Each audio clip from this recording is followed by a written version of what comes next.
পূর্ণ ব্রহ্মা শক্তির যথা লোকনাথে চ সংস্থিতা সর্বরূপং স্বরূপং তং লোকনাথ নমম্যহম। জয় বাবা লোকনাথ। আজ শ্রাবণ মাসের শেষ সোমবার, বাবাকে আমার ঘরে প্রতিষ্ঠা করা হলো, ভোলেনাথের পুজো করা হলো। এই সব কিছু নিয়েই আমার আজকে এই ছোট্ট ব্লগটা। বাবাকে কিন্তু নতুন করে আনা হলো, বাবাকে পঞ্চামৃত দিয়ে স্নান করিয়ে তাকে নতুন বস্ত্র পরিয়ে আমার ঘরে প্রতিষ্ঠা করা হলো।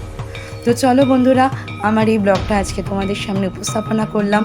আশা করি তোমাদের ভালো লাগবে। ভালো লাগলে অবশ্যই একটা লাইক করো, একটু কমেন্ট করো, আর বন্ধু বান্ধব আত্মীয় স্বজনের সঙ্গে শেয়ার করে নিও।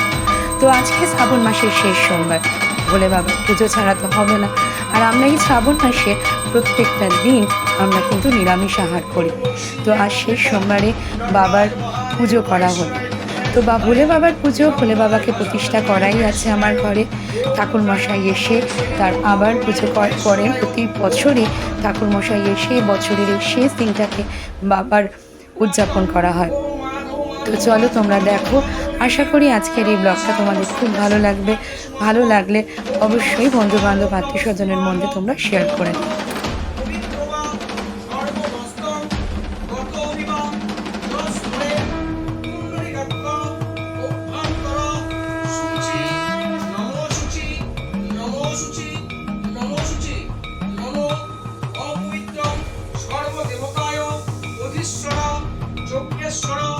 বাসুদেব জগন্নাথ নীলকণ্ঠ মহেশ্বর সদাশিব লিঙ্গেশ্বর মহারাজ মহেশ্বর কৈলাসপতি দেবাদিদেব হর হর মহাদেব মহেশ্বর।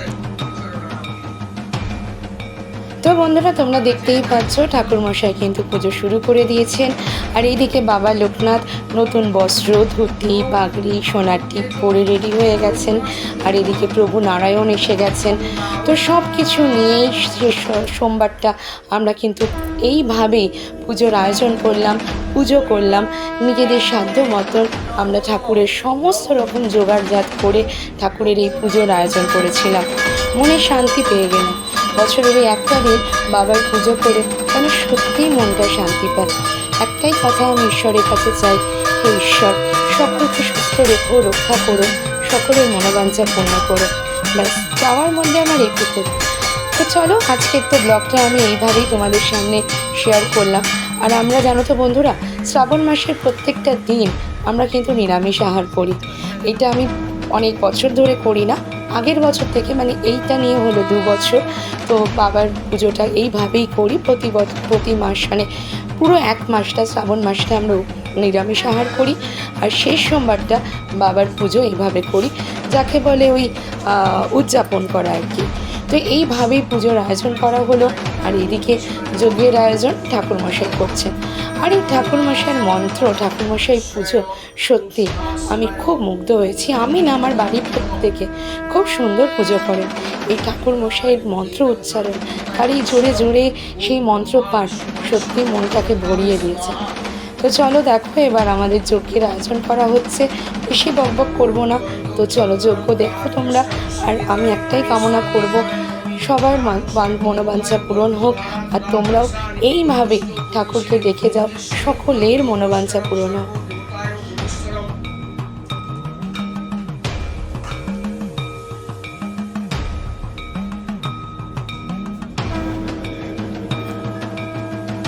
আমাকে নিয়ে যায় প্রত্যেকবার, বলে হ্যাঁ একটা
তো বন্ধুরা দেখো, আমার যজ্ঞ সম্পন্ন হলো, পুজো সম্পন্ন হলো।